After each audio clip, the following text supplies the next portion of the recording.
Breaking news చూస్తున్నాం. జగన్ పులివెందుల పర్యటన మూడో రోజుకు చేరింది. ఈ పర్యటనలో 2 రోజుల పాటు ఆయన ప్రజా దర్బార్ నిర్వహించారు. ఇవాల్టితో జగన్ పులివెందుల పర్యటన ముగియనుంది. ఇవాళ మధ్యాహ్నం వరకు పులివెందుల క్యాంప్ ఆఫీస్లోనే వైఎస్ జగన్ ఉండనున్నారు. నియోజకవర్గ నాయకులు, కార్యకర్తలు, ప్రజలను ఆయన కలుస్తారు. అనంతరం జగన్ బెంగళూరుకు వెళ్తున్నట్లు సమాచారం.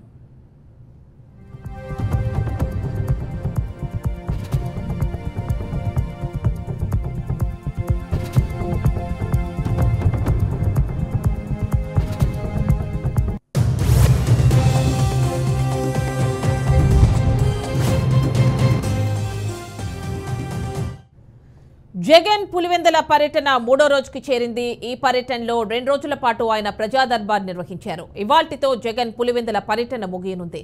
ఇవాళ మధ్యాహ్నం వరకు పులివెందుల క్యాంప్ ఆఫీస్లోనే వైఎస్ జగన్ ఉండనున్నారు.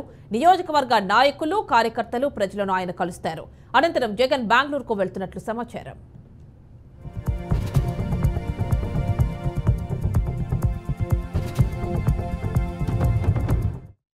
ఇక ఈ అంశానికి సంబంధించి మరిన్ని డీటెయిల్స్ కడప నుంచి మా కరెస్పాండెంట్ సురేంద్ర అందిస్తారు. సురేంద్ర, చెప్పండి, మూడో రోజు ఈ రోజు ప్రజా దర్బార్ అయిన తర్వాత బెంగళూరుకి వెళ్తున్నట్లుగా ఇన్ఫర్మేషన్ వస్తోంది. జగన్, డీటెయిల్స్ ఇవ్వండి.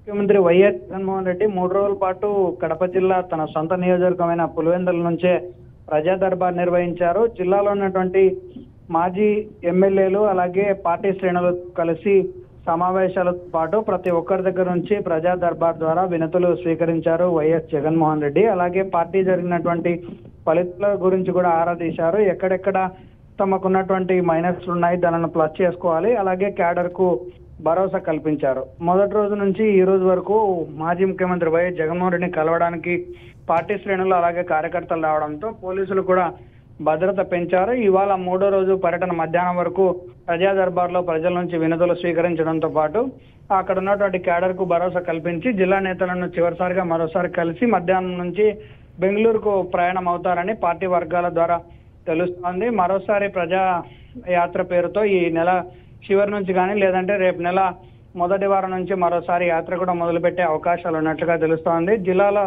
ఉన్నటువంటి ఉమ్మడి కడప జిల్లాలో 10 అసెంబ్లీ నియోజకవర్గాలకు సంబంధించినటువంటి అభ్యర్థులతో మాట్లాడడంతో పాటు రాబోయే కాలంలో ఆ దిశానిర్దేశము అలాగే ఆ కార్యాచరణ మీద కూడా అంతర్గత చర్చలు కూడా జరిగినట్లుగా సమాచారం.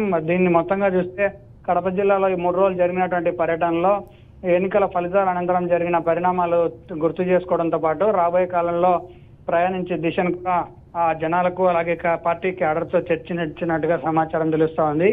ఓవరాల్ గా ఈ పర్యటన ముగించుకొని ఇవాళ మధ్యాహ్నం బెంగళూరుకు ప్రయాణం అవుతారని తెలుస్తుంది. యామిని, అంటే 10 నియోజకవర్గాలు, అంటే జిల్లాలోని 10 నియోజకవర్గాల నేతలతో కూడా మాట్లాడారు ఇప్పటికే అంటున్నారు.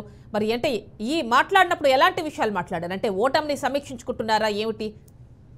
అవును, ఎస్, మీరు అన్నట్టుగానే ఓటమిని సమీక్షించుకోవడంతో పాటు వైసీపీ పార్టీకి ముందు నుంచి చాలా గట్టిగా పట్టున్నటువంటి సొంత జిల్లా కడపలో కూడా 5 స్థానాలు కోల్పోవడము, 5 స్థానాల్లో కోల్పోవడానికి కారణాలు, అలాగే మొత్తం కడప పార్లమెంట్ కి సంబంధించినటువంటి 7 నియోజకవర్గాలు, అలాగే ఇటీవల విడిపోయినటువంటి అన్నమయ్య జిల్లాలో 3 నియోజకవర్గాలు, మొత్తం అన్నింటిలో కూడా 10కి కేవలం 3 స్థానాలు మాత్రమే గెలవడము, మిగతా 7 స్థానాల్లో ఓడిపోవడంతో అక్కడ ఉన్నటువంటి నేతలను అడిగి తెలుసుకోవడంతో పాటు పార్టీ కార్యక్రమాలను కూడా గుర్తు చేసుకుంటూ వైసీపీ అధికారంలో ఉన్నటువంటి సమయంలో చేసిన చిన్న చిన్న పొరపాట్లు కావచ్చు, గ్రౌండ్ లెవెల్లో పార్టీ కార్యకర్తలను భరోసా ఇవ్వడంతో పాటు పార్టీ కార్యక్రమాల్లో చురుగ్గా పాల్గొనాలి, ప్రభుత్వం చేస్తున్నటువంటి వైఖరిపై కూడా ఎప్పటికప్పుడు ప్రజలతో మమేకం అవ్వాలని సూచించారు. గతంలో జరిగినటువంటి తప్పులను సమీక్షించుకోవడంతో పాటు రాబోయే కాలంలో వాటన్నిటిని సెట్ చేసుకొని ముందుకు వెళ్లాలన్న సంకేతాలను అయితే నేతలకు చెప్పారు. జిల్లాలో కూడా ఉన్నటువంటి పార్లమెంటుకు సంబంధించిన అన్ని స్థానాల్లో కొంతవరకు